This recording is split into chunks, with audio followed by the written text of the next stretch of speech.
Deputy CM Kalyan గారి పాలన ఎలా అనిపిస్తుంది బ్రో?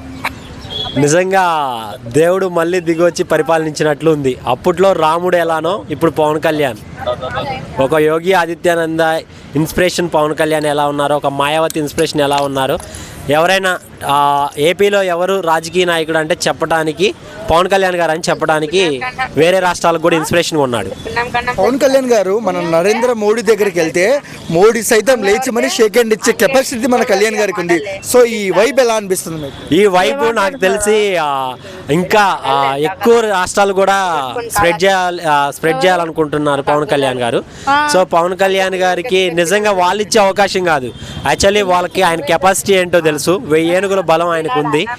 ఒక రేస్ గుర్రం ఎట్లా లీడ్ చేస్తుందో రాజకీయాలు అంతకంటే వేగంగా పవన్ కళ్యాణ్ వెళ్తుండే కాబట్టి అమిత్ షా లాంటోడు కూడా ప్రత్యేకంగా ఒక స్పెషల్ చైర్ తీసుకొచ్చి మరీ వేశాడు.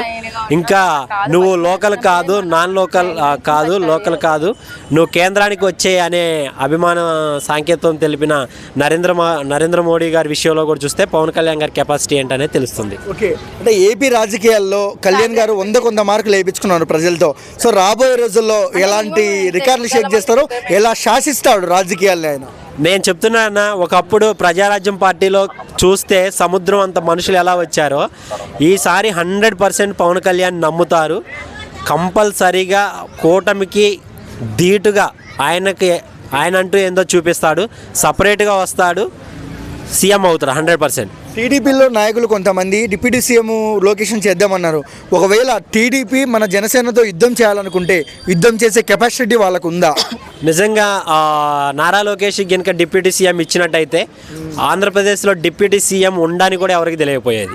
ఎందుకంటే ఇప్పుడు ఏది నరేంద్ర మోడీ కానీ అమిత్ షా కానీ కేంద్రంలో ఏ మీటింగ్ జరిగినా ముఖ్యమంత్రి అన్నప్పుడు ఒకవైపు వస్తుంది, డిప్యూటీ సీఎం అనంగంలోనే అదొక రేంజ్లో సౌండ్ వస్తుంది, అదొక ఉప్పెనలా, ఒక సముద్రం అలల్లా అలా పొంగుతున్నట్లు వచ్చింది. ప్రజల నుండి వచ్చే సంతోషం అలాంటిది, ప్రజా పరిపాలన అలాంటిది. ఎక్కడో ఒక చోట కళ్యాణ్ గారిని నెగిటివ్ చేద్దామని నెగిటివ్ చేస్తున్నారు అక్కడక్కడ, బట్ వాళ్ళకి ఏం చెప్తారన్నా మీరు? ఎలా చెప్పాలి అనుకుంటే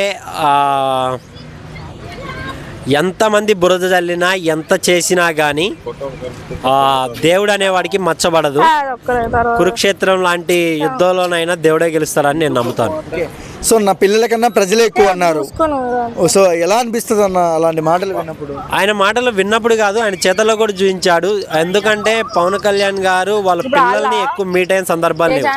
ఆయన ఎక్కువ వ్యక్తిగతంగా ప్రజల్లోనే ఉన్నారు. చాలా వరకు రోడ్లు బురదలలో తిరిగాడు.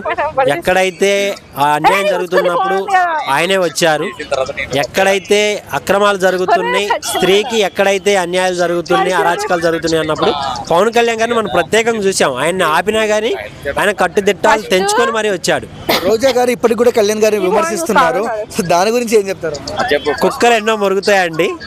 సో కుక్కలు చూసి కొండ ఎప్పుడు భయపడకూడదు.